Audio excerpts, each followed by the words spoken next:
Hello, everybody. Ben has been putting on his Crocs, and once again, we're slightly teensy-weensy bit late. Ben, do you want to tell us what colour your Crocs are this week? I went for a golden green colour to match the beautiful tones of the freshly mowed grass outside my window as I look at it. Although it is pouring downward rain now, the sun has disappeared behind a few dark clouds. Ah, that's a beautiful description. You're a poet. We're going to get into the injury analysis, but hello, everybody. Welcome to this week's show. I'm just getting a phone call here, so I might actually have to go and open the door for somebody. But I'll tell you what, I'm going to say hello to everybody. I'm going to say, do check out the website. I'll do more of a proper intro in a second. But I'm going to pass over to you, Ben, and just start us off with the Bournemouth team news. Yeah, we'll kick off with the Cherries. We have heard from Areola this afternoon. Of course, they're coming off the back of a great result against Chelsea last weekend. 0-0. Areola commended his team for their first clean sheet of the season, but also their attacking intent. And for that reason, I'm inclined to maybe thinking that there certainly won't be many changes, and the Cherries could actually be unchanged in terms of personnel. We're more or less exactly the same as where we were.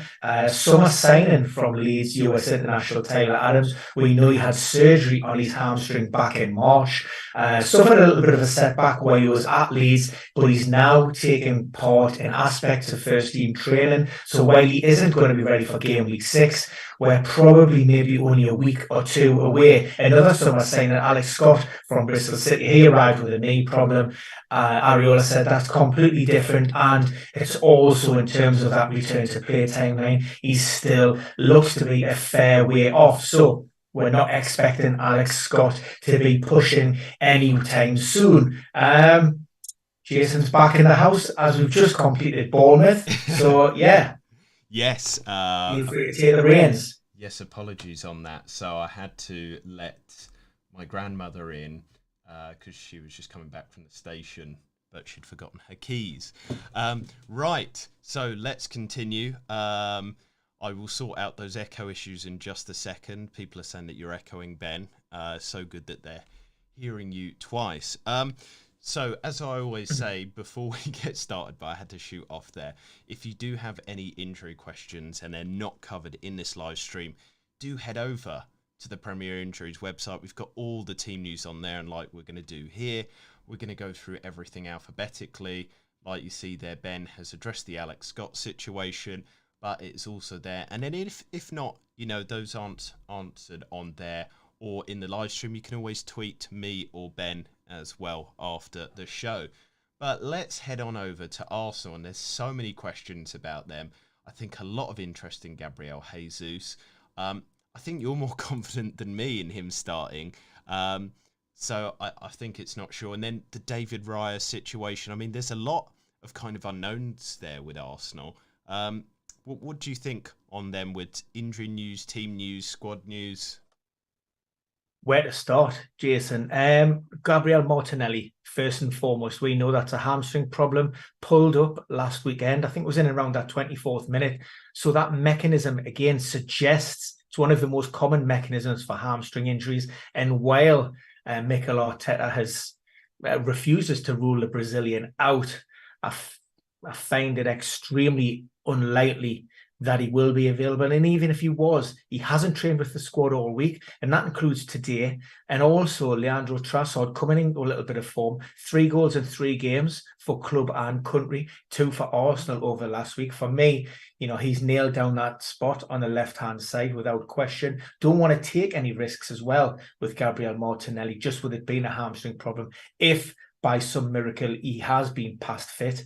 Elsewhere within the team, yeah, the Gabriel Jesus, the slight concern for me, or the worry, is Eddie Nketiah was left on the bench midweek. Now, there was no disclosure of any kind of issues or ailments or whether he was being managed or not. We know there were some concerns last season.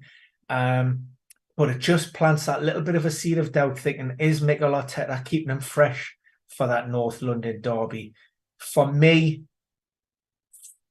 it's about the big time players, and Gabriel Jesus has done enough.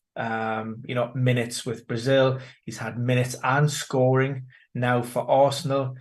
I think he's done enough just to merit a start, but Eddie Nketiah will feel that he is a little bit unfortunate maybe to lose his spot, but we know Gabriel Jesus is that number one. He is the lead marksman for Arsenal. And yeah, you touched upon the David Raya, Aaron Ramsdale situation.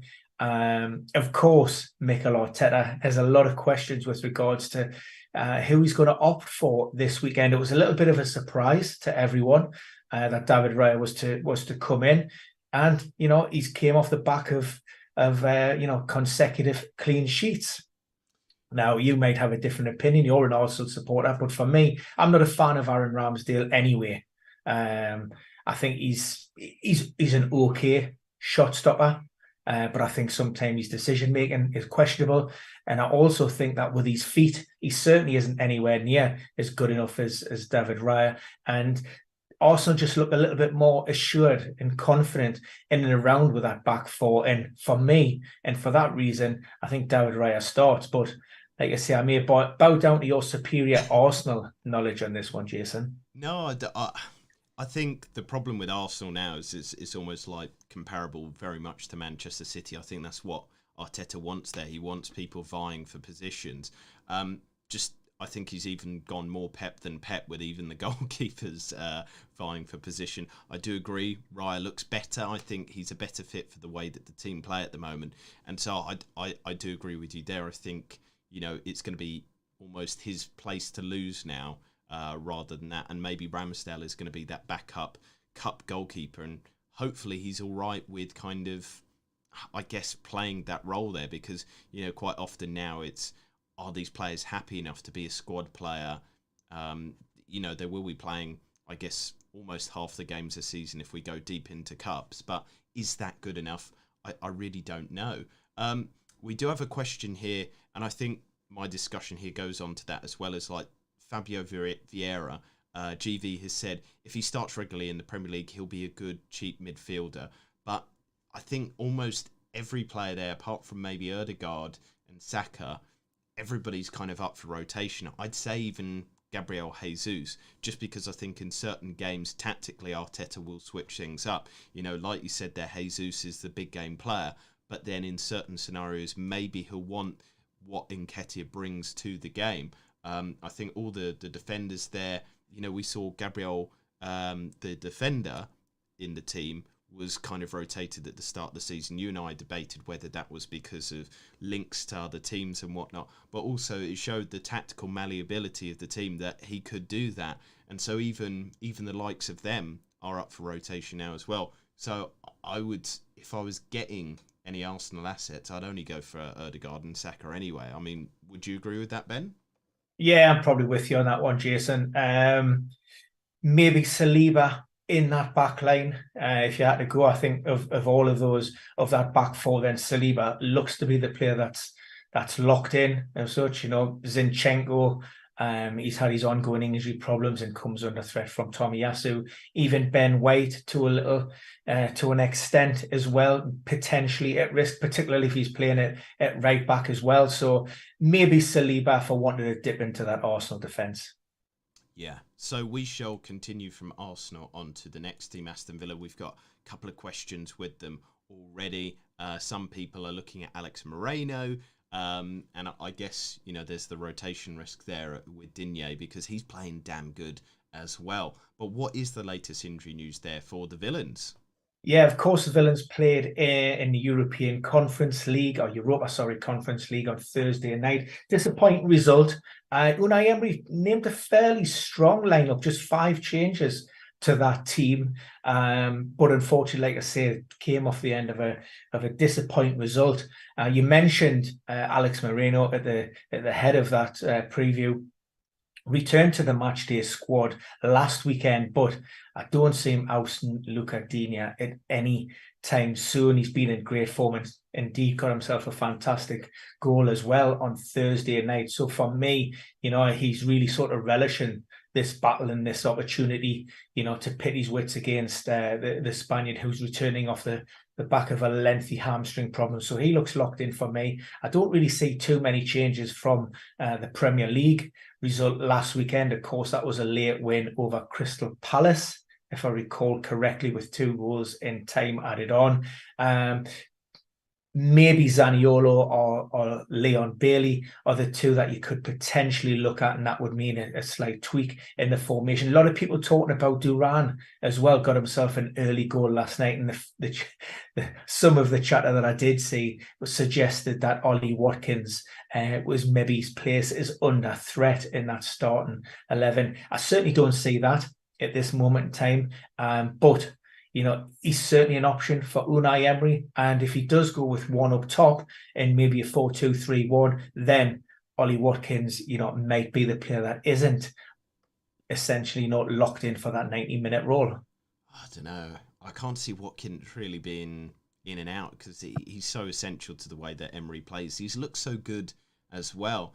But just with the Villa scenario as well, I think they'll do bits against Chelsea. A lot of people are kind of continuing with some of those Chelsea assets. I'm sure we'll get to it, but people will be asking about Chilwell if he's fit. But I rate Villa more than them. The underlying data, I think, with Chelsea is slightly better, but Villa are actually doing it on the pitch. It's all good with if, buts and maybes and all the potential scenarios, but Chelsea are not living up to expectations, whereas Villa are matching them or even exceeding them, and they're playing quite well. Do you think that's almost going to be a shock result at the weekend? Will it be a shock? Is it Chelsea with 1 win this season? I mean, everybody looks at that Chelsea and you look at that lineup on paper. Yeah, it looks a fantastic starting 11, but it looks unbalanced. You have players playing out of position, players not necessarily happy. And I think you're maybe casting your mind back and you're thinking about that Chelsea from, a few seasons ago. Of course, we're expecting them to click, and eventually they will. You would think under Mauricio Pochettino, but at the moment, if you're a betting man, then the value certainly has to lie with Aston Villa in this one, just given how poor Chelsea have been at the start of this season. And Mark has actually reminded us that Villa won there 2-0 last season, which was more of a shock. Marius has asked, do you think that he should sell Martinelli or Diaby? How many times have we had this conversation before in terms of if you want players in and you want inherently they're going to be the players who are going to be starting week in and week out? I think you're going to get that with Diaby. I think he's essential. I think he's had a great start to life down at Villa Park, whereas Martinelli, like we say, regardless of this injury, will come under pressure from Leandro Trossard. And now you've got those European fixtures. You've got the domestic cup competition as well coming in next week. So Mikel Arteta will be chopping and changing his squad, and whether it'll be Trossard or Martinelli in the Premier League remains to be seen. But for me, I actually do own Diaby. So I'm more inclined to go with him just purely from the standpoint that he's going to be in that starting 11 more often than not. Now, the Villains have been in good form for a while, but Brentford have really started the season quite well as well, but they did fall to Newcastle last weekend, but I think they're going to bounce back. What is the latest news for them? Yeah, I mean, disappointing, I think, for Brentford last week. They fell to a Callum Wilson penalty. That Anthony Gordon, look, I'll hold my hands up as a Newcastle supporter, and I would have been very disappointed if that was given against us. So, I wouldn't be too disheartened if I was a Brentford supporter. We know that Thomas Frank likes to go with a 4-3-3 against those so-called lesser teams, which he will fancy 3 points against Everton. So it means, dropping one of those defenders and maybe putting in, as we have, Shada up front there alongside Wissa and Buemo.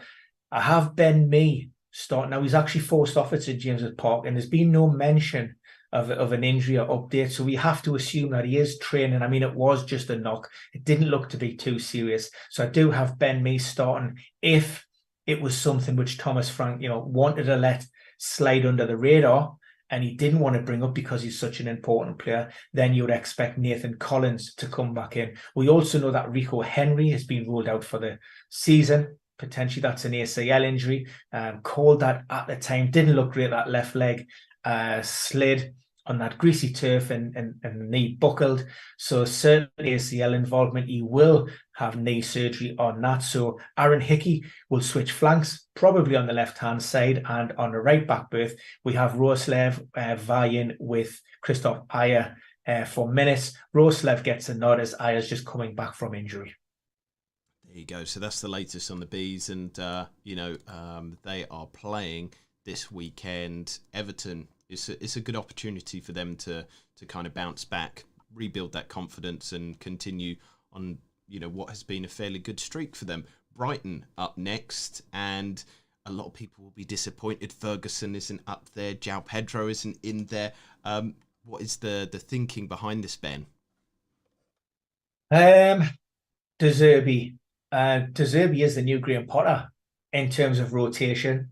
I think we had 6 changes at Old Trafford last weekend, and many people were probably expecting or fearing the worst when you've seen the likes of Purvis Estupiñán out of the lineup. Solly March had a tightness in his hamstring, and therefore he was out. Evan Ferguson wasn't involved either. So you had worries, but they went to Old Trafford and they dominated all again. Yes, it's noted that Manchester United aren't exactly in a hot streak of form, but they still went there and done a job. And after European game on Thursday night, De Zerbi has already come out and he said, we will make a lot of changes again. Other than the sort of 1 or 2 players within this squad, I think everybody else is fairly interchangeable. So he seems to have built a decent group down there, and that's going to mean it's really difficult to predict this starting 11. What I'm looking at the minute and some of the thought process, Lewis Dunk, first and foremost, he's not assured to start by any stretch of the imagination. Picked up a knock against Manchester United, so there are doubts over him. A decision on his fitness won't be made until the last session, which is tomorrow. If he was to miss out, then Igor Julio, I think I've got that right. I'm sure I have. The Brazilian defender came in for his first minutes on Thursday night. De Zerbi said that he was the best player on the pitch. Said he was outstanding. So he's a possibility to come in for Lewis Dunk. I also have Adam Webster back in as well. That would be in place of Van Heck. De Zerbi spoke about the defender's experience, about his leadership qualities, and you're going to need that with James Milner injured and possibly, like I say, Lewis Dunk. Estupiñán, question marks over him as well. Maybe Tariq Lamptey is a player who could potentially play on that left-hand side. Elsewhere within the squad, Pascal Gross picked up a muscle injury, so we have to assume that he isn't going to recover in time.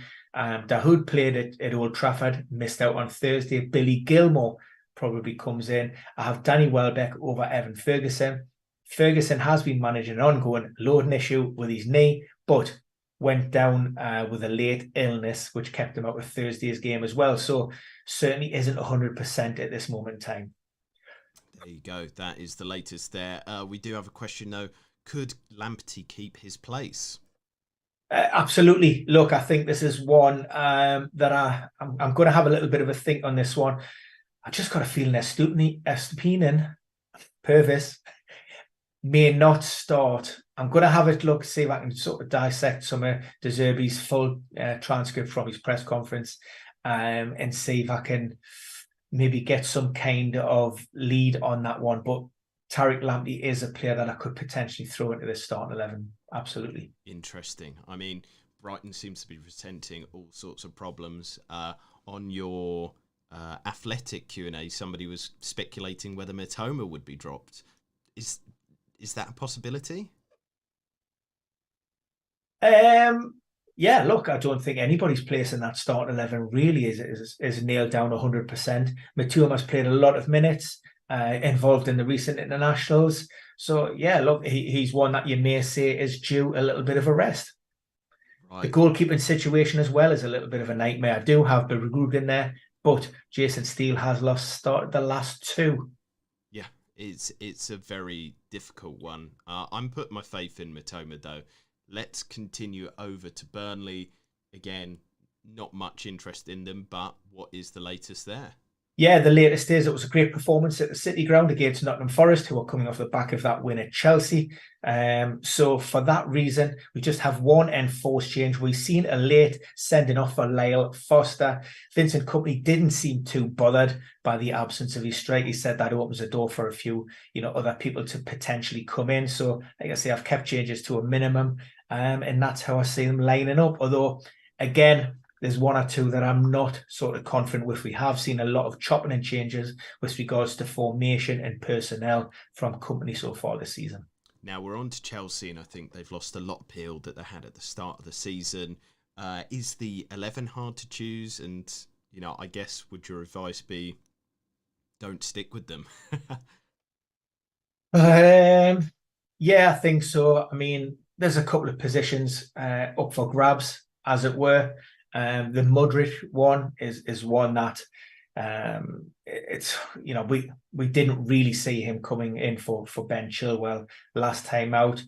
And again, for me, I don't see the sense in just dropping a player for 1 week and Mudryk, he needs to adapt still to the Premier League, to this new environment. He needs a run of games. He needs the opportunity to build that confidence and know that, if he does have a bad game, he's still going to be in that starting 11 the following week. So, again, that's my thought process with Mudryk in terms of him starting this one again. And Nicholas Jackson, I think he's already on 4 yellow cards, and all of those have been for dissent, if I'm right. So back chat to the referee. Pochettino said he's had a word. He's obviously very frustrated in terms of his underperformance of XG. I'm sure it's the highest in the Premier League. He's got 1 goal and he should have at least a couple of more under his belt. Moses Caicedo, he's been training individually all week, but rejoined the group on Friday. I'm sure he's going to come through that final session on Saturday without any problems. So again, I fully expect him to start. So we've got a couple of comments on this team. GV has asked Leslie Ugochukwu, I hope I've got that right. He played well last game week. Will he get some minutes? Yeah, he did. I absolutely agree with you there. Done very, very well. But, I see Moses Caicedo being past fit. And if fit, he certainly starts. So any minutes from me would come from the bench. Would you like to attempt at pronouncing that word as well? I would not. Continuing on, Martin seems to be disagreeing with you a little bit. He says, no way Pochettino drops his vice-captain for no reason. Chilwell starts. Colwell isn't a left-back, didn't play very well at Bournemouth. Bit of a scathing report of you there, Ben. Well, I mean, he dropped him last week. Yeah. There you go. So, yeah. And Colwell's been playing at left-back for most of the season, if I've got that right. So certainly the last 2 or 3 games. Look, it's a tough call. So I don't think he drops Colwell.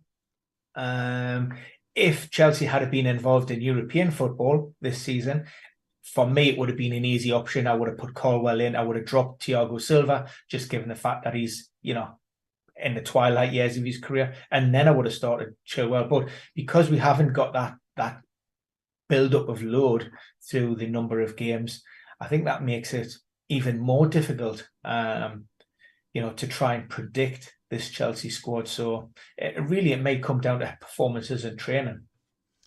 Martin wanted to clarify he's got big love for you, Ben.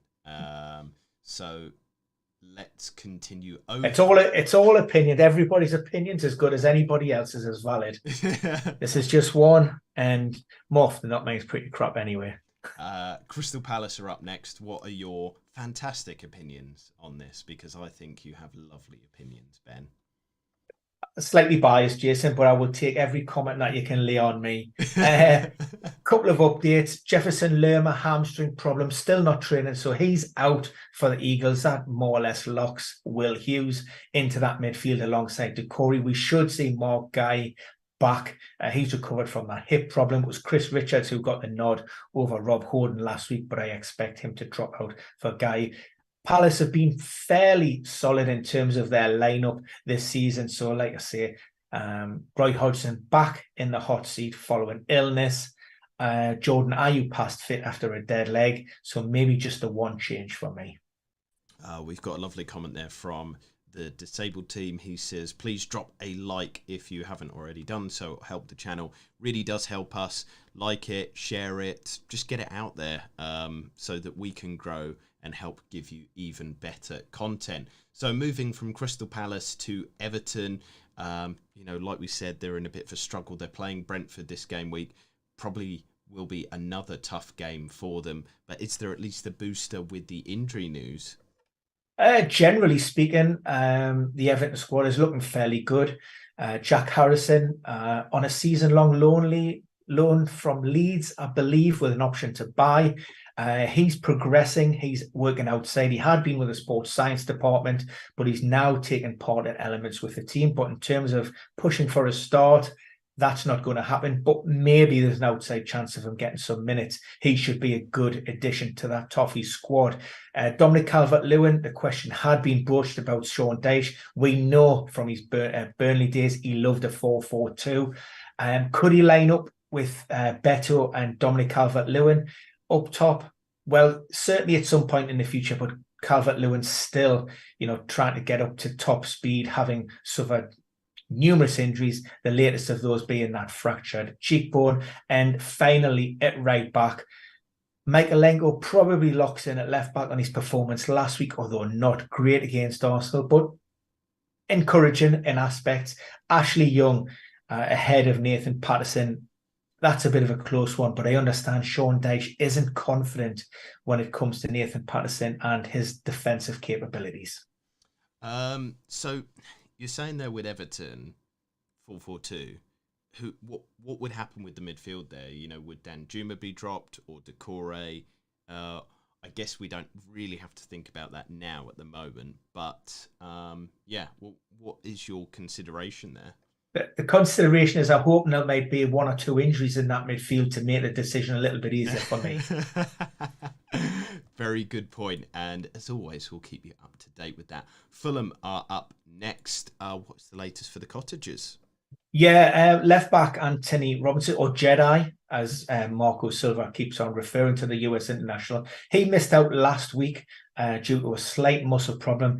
He has been past fit, so I do have him returning to the side ahead of Timothy Castagna.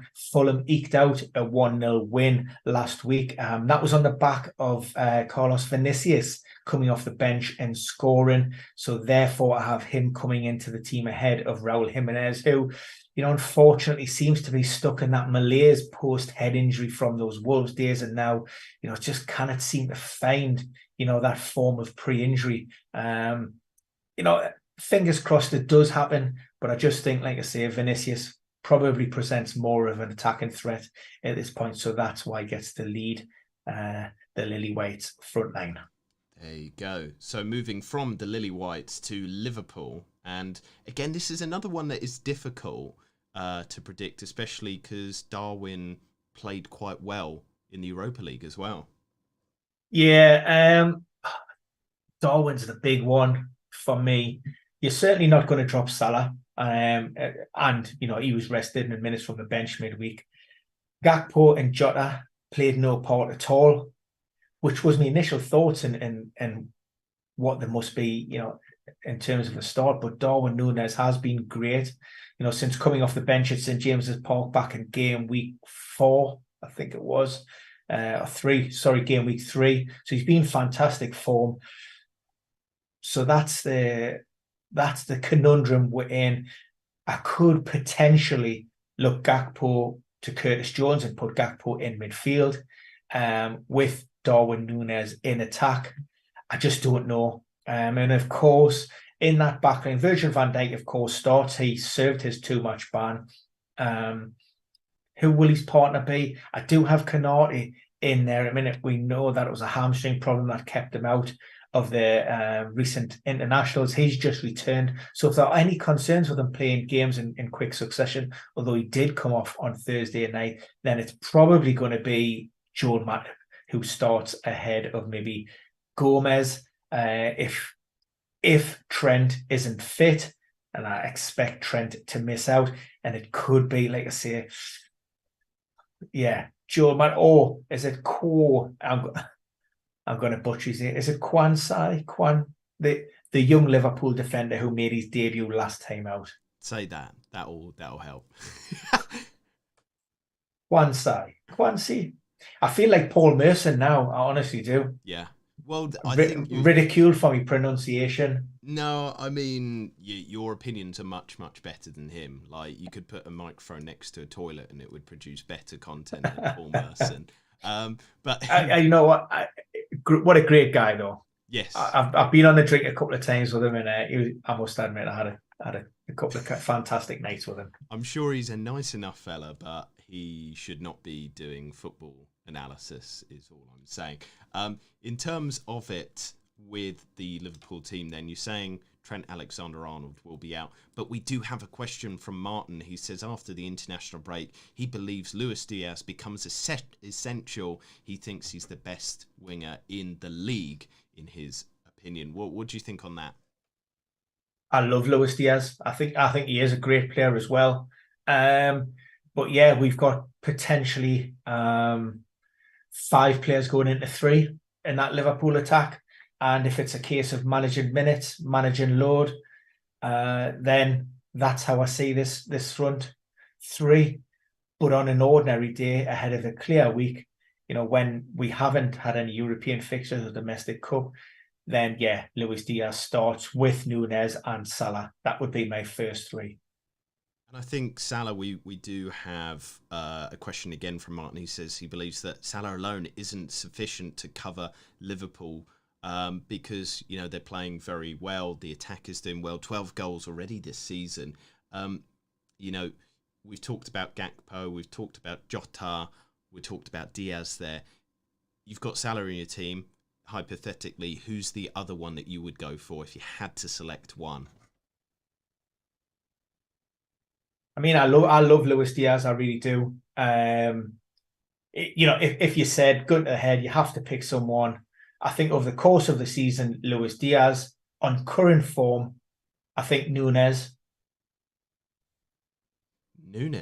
Interesting. That is very on current form. Differential Dinnery pick right there. Love the differential Dinnery picks. Luton, I kind of feel like we can skip over them. Anything at all, Ben? Nah. Okay. Nah. Sammy Laconda came in, Arsenal loanee last weekend. Hadn't played since competitively since last April, so it was a little bit of a surprise. Luton are on the up. They're not really attracting a lot of interest, but look, they're certainly being a little bit more competitive in their games. Ross Barkley, hamstring injury, has returned to the training pitches, but unlikely to feature this weekend. Rob Edwards said that they're going to build up the former Everton and Chelsea player, to ensure that he's not just back for one game, but they're going to try to keep him fit and healthy for the rest of the season. Oh, Sammy had to ruin it all. He wants 2 questions answered, one on Sheffield United and one on Luton. I thought we'd agreed that this was a skip next kind of scenario.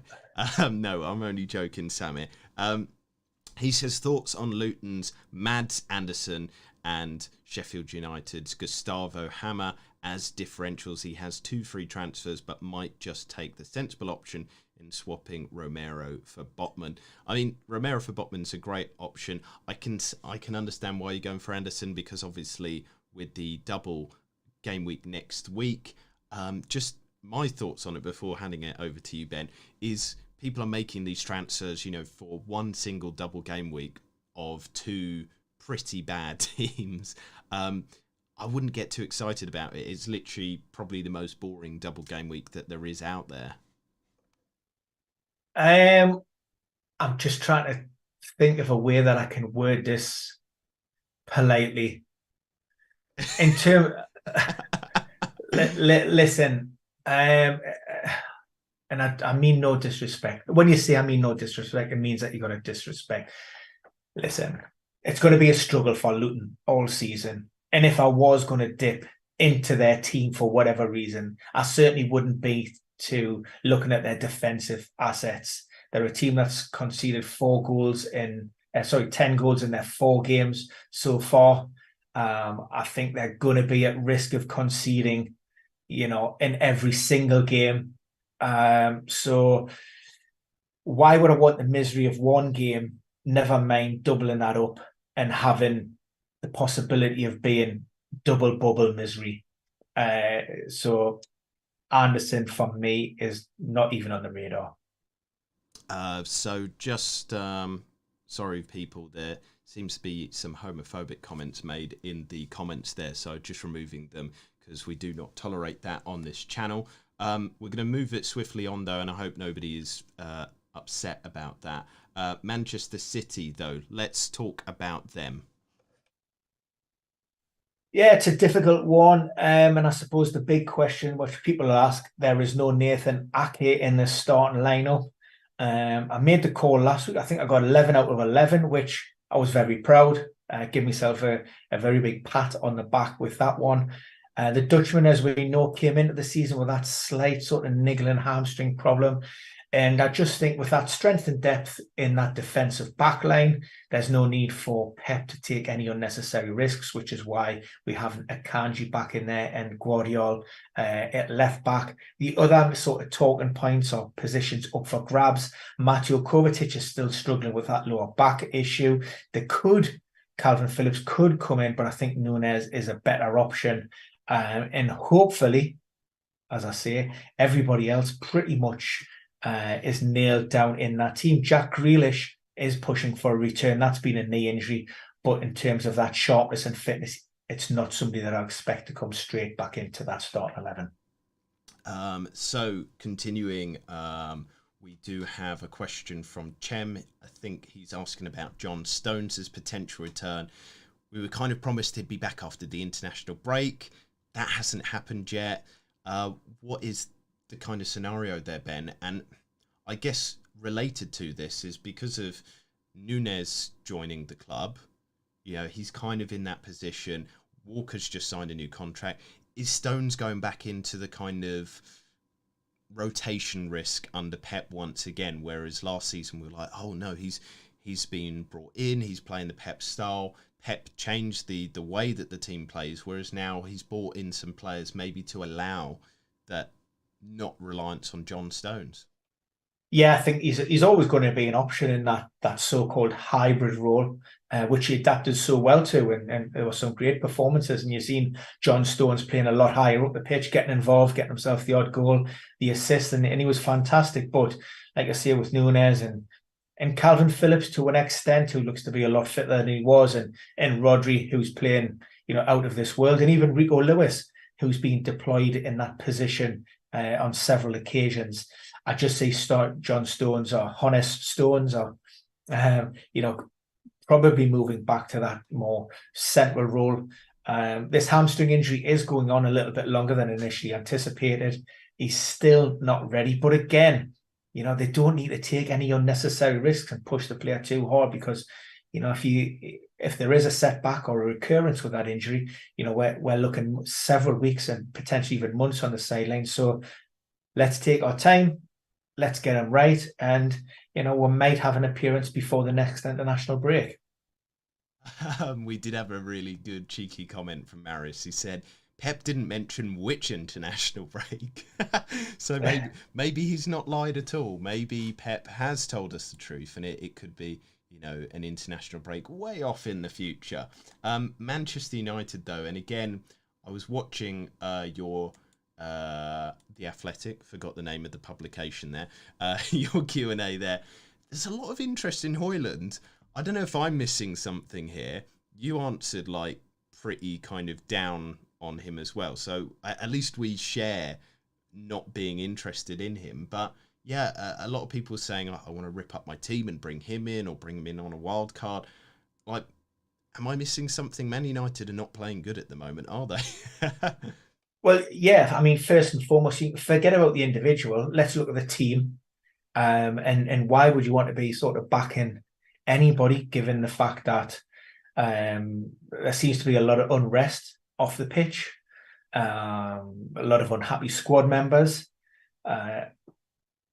You could question whether one or two may have downed tools under Eric Ten Hag, maybe for his what they see as the treatment of David De Gea in the first instance, Jadon Sancho as another. So you've got all of that going on. And, when maybe, and this isn't anything new, by the way, we've spoken about this before, second half of last season, Manchester United weren't great. Who was great was Marcus Rashford. And he was superb at papering over those cracks, given the performance that he put in and the amount of goals that he did score. Now that Marcus Rashford isn't getting those goals, we've seen, Manchester United, or the real Manchester United of recent times, have come to the fore. And, even those wins over Nottingham Forest and Wolves, extremely lucky, poor performances. So you've got that in Højlund himself. Look, I haven't seen a great deal of the player himself. I've looked at the data. I've read the comments of former coaches, and also he's still a young guy that's coming into a brand new league, and you're going to have that level of inconsistencies as well. So he's certainly not a player that'll be ripping up my team to try and shoehorn in.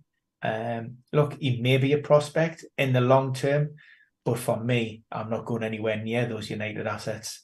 Like I say, I think there's worse to come from them. It doesn't look to be improving anytime soon. And that, I thought, was a strange press conference from Eric Ten Hag today. He sort of dismissed any suggestion that there was unrest within that United camp.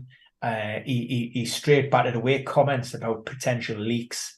He's either a brave man putting on a brave face, or he's absolutely deluded if he believes that that's the case, because, like I say, some of those players looked as if there's down tools under Ten Hag. Yeah, it looks a really bad scenario there. I don't really know what's going on there, but I think it's kind of just the long malaise at Manchester United. It's been like that for a long time. They didn't invest enough in the summer. There's glaring gaps in the squad.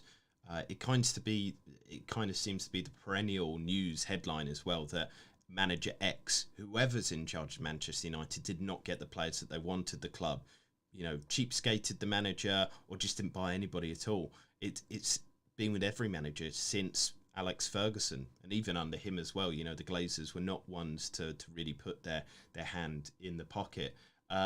We do have a hashtag here, De Gea back. Is Onana making them regret pushing him out of the club?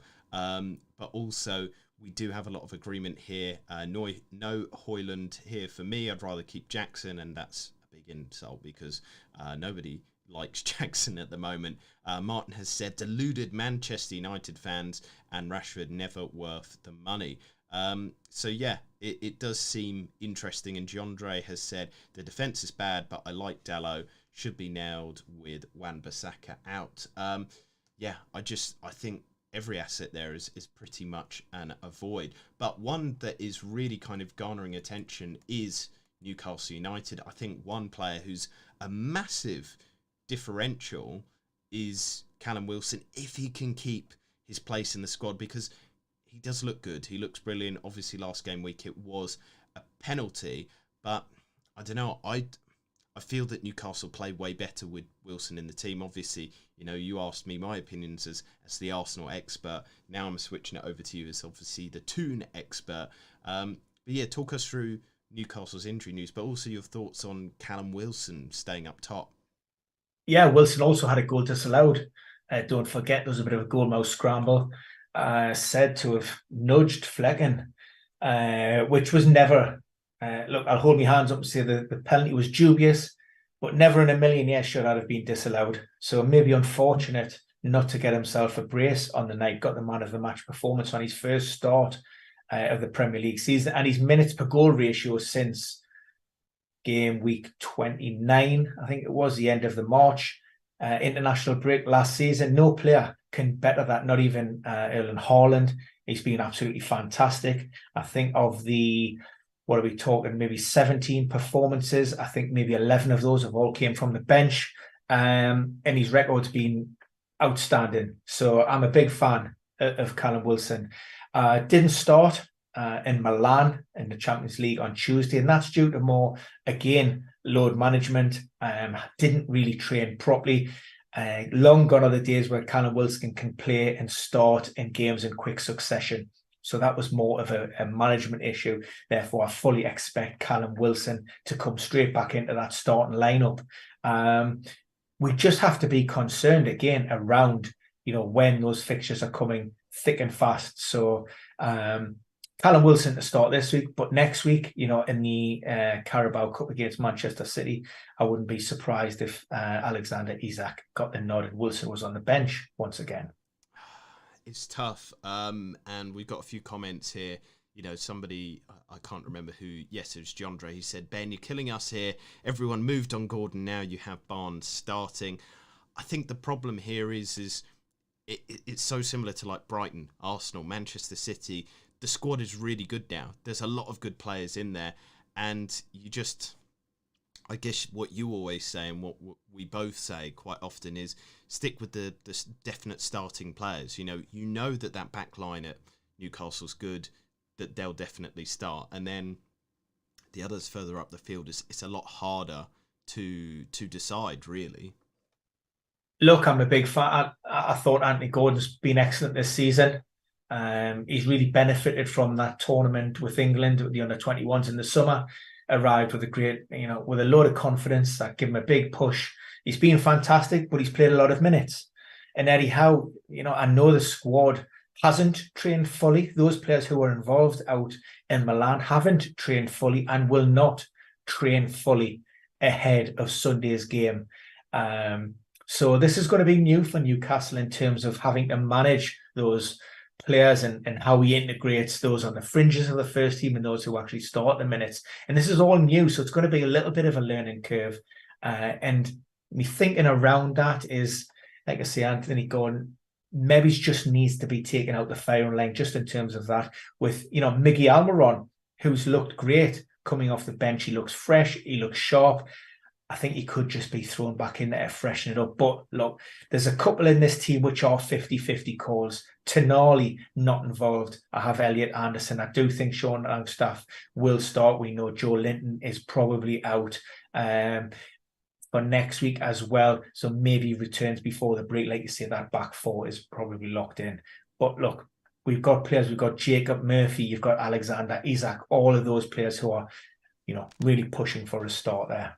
We've got a sensational comment here from Samir. He says, hey, Ben, how is Anthony Gordon's injury after his horrific fall to get the penalty against Brentford cheat? I'm not bitter at all that my Brentford lot didn't get at least a point. It seems like a very well thought out, calm question there, Ben. I agree. I would have been hugely disappointed if that had been awarded against us. But I think you have to then question, once again, the officials in the game. Not only have you got an on-field referee and the assistant who had a clear view of that, but then you've also got VAR. And they can't come to, the right decision with all of those, levels of input. And camera angles and slow motion replays and what have you. So there certainly needs to be a better understanding from those officiating and observing the game to understand, what is and what isn't a foul in the modern game, because, there are far too many mistakes at the highest level, which could prove, who knows how costly these mistakes will be come, game week 38. We've got a question from John Dre who says, so who do you pick then from Newcastle? Defence only, and is it worth doubling up? I think, in my opinion, definitely worth doubling up. Defence only probably at the moment, unless, a template team for Newcastle really emerges. But like you say, Ben, there's quite a few people vying in there. Almiron is always kind of sniffing around the team. He looks so good. My two picks would be Schär and Trippier. Trippier's got the potential for, there's a head shake there. I'm just going to explain my beliefs. I think from last season, Schär had quite good XG in shots, and Trippier is obviously the chief architect of the team, one of them, with lots of chances created and free kicks as well. But what was the head shake for with my pick of Fabian Schär, Ben? Yeah, no, it was more the doubling up of Newcastle defensive assets. And I was just double checking there because I think if I recall correctly, that clean sheet last weekend in the league was only our second since February. Yeah, it's one like 2 in 20 games or something. Yeah, so look, I think it's a bit of there is a little bit of risk. And I'm a little bit like, Trippier is the go-to because he's that set piece, specialist, but ownership levels are through the roof and, would never ever appeal to me. I do like, the threat of Shaw on occasions when he moves forward and maybe, again, unfortunate not to have a couple of extra career goals added to his tally. If I wanted to go anywhere within that back line, look, Nick Pope even. Would we go Nick Pope? Very poor against Brighton, but he's bounced back with 2 decent performances. And I've still got a lot of love for Callum Wilson higher up the pitch as well. Even if he doesn't start, he's proved time and time again that he gets minutes, gets goals with minimal amount of minutes. And he's your bestie as well. You've seen him out and about in Newcastle from time to time. I converse on occasions with Callum. My son marked his son last Sunday, which was interesting. So we had a bit of a laugh and a good conversation with regards to that little battle on the pitch. And he's a bit of a chip off his dad's block. There's a little, you can tell he's been in and around people who know how to play the game and the dark arts, as they call it, for such a young lad. Like yourself, Ben. You, who was it you played with back in the day? Was it Maradona, Pele? I'm Pele. I'm not that old, cheers. I mean, look, there's a lot of grey in the beard. Frank Puskas. Dixie Dean. Yeah, Stanley Matthews. Yeah. Move on. We're going to continue. So Nottingham Forest up next. I guess there's a little more interest in them because they are putting some good results together. What is the latest there?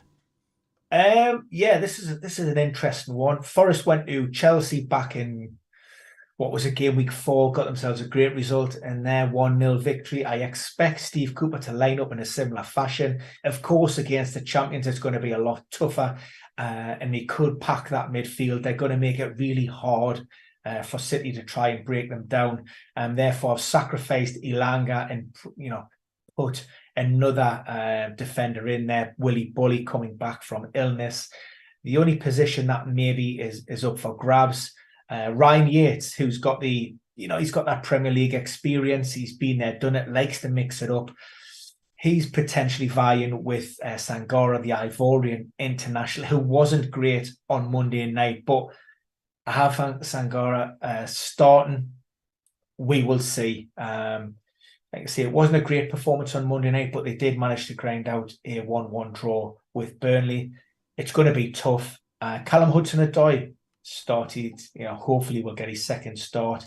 Looked sharp, looked good, and of course got himself a fantastic goal on Monday night on his full debut. Giandre has said, and I guess this is one to consider, but obviously he's still coming back from injury. Can Trippier play all the games? Livramento might come in or not. What do you think on that, Ben?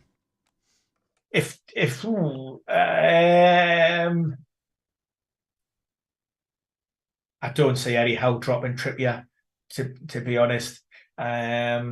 Both in terms of his what he brings to the team from those set piece, but his experience, his game management, his knowledge. I think Livramento is one for the future. We may see him around domestic cup. It wouldn't surprise us if he started maybe against Manchester City in midweek. It remains to be seen. But look, if Trippier is fit and available, he starts. He plays a lot of minutes. He looks after himself really, really well, and I just think he's such an integral part to that back line that I can't really see him dropping out. So let's continue. We've obviously covered, John Drew says, okay, thanks, Ben and Jason. I like that I'm included there. Most of it is your work, Ben. Let's have a look who is up next. Again, it's Sheffield United, another one of the potential nexts. But yeah, what is the quick news there? Quick news is I will be taking Osula out of this starting lineup. I had brought him in for Ollie McBurney, but he picked up an injury. Ollie McBurney suspended. Osula picked up an injury for Norwegian under-19 teams. I thought he would be past fit. I've just found out that he hasn't, so there will be a slight change there. A little bit more interest in Sheffield United. I think particularly around the purchase of Cameron Archer. He's looked sharp since his arrival, and of course McAtee getting up to speed. But once they do, then I can see Sheffield United maybe causing one or two teams a few problems. Very, very unlucky, of course, against Tottenham last weekend. Yes, and we are talking about Tottenham now. North London derby. I just don't think that they're going to do all that good. We'll see about that. You got Solomon in the team, but obviously he's been injured. That's correct, isn't it? I've not just made that up. And obviously you update these teams as well as much as possible. But what is the kind of latest with Tottenham in terms of their team news? I think they're going to be pretty strong for that, aren't they?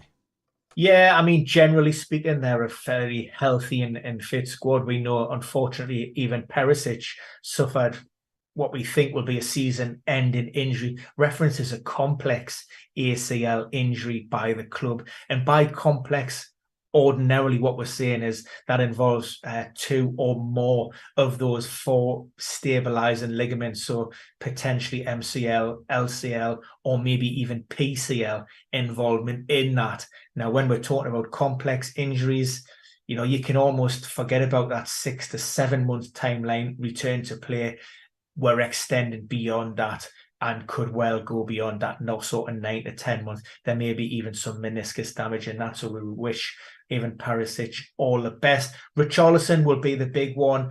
He went into last weekend's game. There was a lot of talk about his mental well-being. He was brought off against Bolivia, I think it was, for Brazil. Didn't look very happy.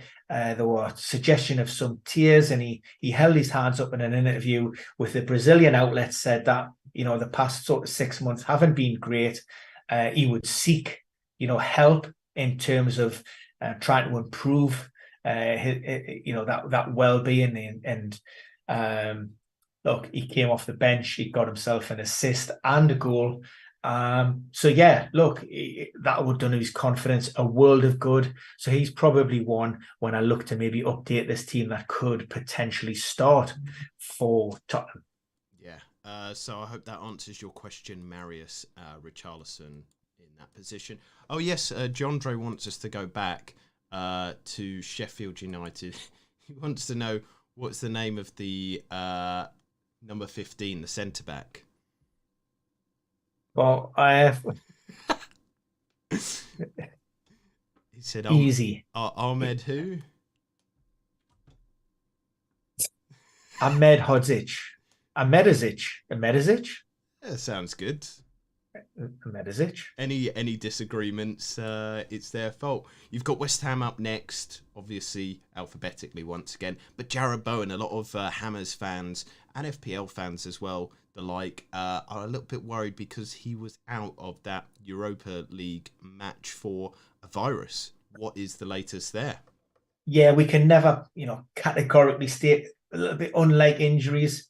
Illnesses are a little bit more difficult to predict. We do have Jarrod Bowen in there. I think, like I say, he will. David Moyes will make a decision after the final session on Saturday, but fingers crossed he comes through that. The other maybe questionable player is Alvarez. Edson Alvarez came off against Manchester City. There was a suggestion that there was a bit of a knock. David Moyes said it was more of a precautionary measure. He had picked up a yellow card, and also he's still adapting to the Premier League, and it was more around muscle fatigue with regards. So that's why we have Alvarez clear. Ward-Prowse and Paquetá were the only 2 players who were retained by David Moyes on Thursday night for their European tie against T something C. Is that right? Give us a look on my little cheat sheet. TSC. Never heard of them. Never heard of them. Jondre and Marius have given you praise, though, for your pronunciation of Amadevovic, whatever you said. That wasn't my battle. And finally, we're on to the last team. So anybody with any questions, obviously we're hitting the hour mark. We usually end around now anyway. But yeah, hit us up with any questions that you have, if you have any last ones. Wolves, what is the latest there? Nuri came off against Liverpool. Thankfully, that was more, again, of a precautionary measure, a little bit of fatigue. Had a scan, no issues. Despite the result, it did play quite well against Liverpool. I was fairly impressed. Hee-chan, I think, got himself a goal. Neto looks an absolute threat. He looks like the player that we talked about when he came back from injury last season. I think that was an ankle problem. He never really got his season started last, but he certainly started this season well. Looks a bigger threat. And Bellegarde looks a fantastic proposition. Gary O'Neill spoke highly of the new signing, the summer signing in training, threw him straight in there. And he was right. He's a player that looks after the ball really, really well, and I think he could be a big asset for Wolves. Well, there you go. We've been asked one last thing, actually two things. Can we get a pronunciation competition between you two sometime?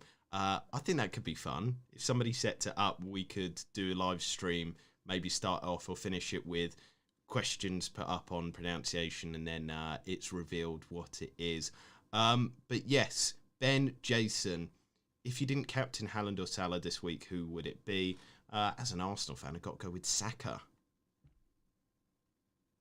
If you're going to go Saka, and I will go with, and of course I'm not a Haaland or a Salah backer.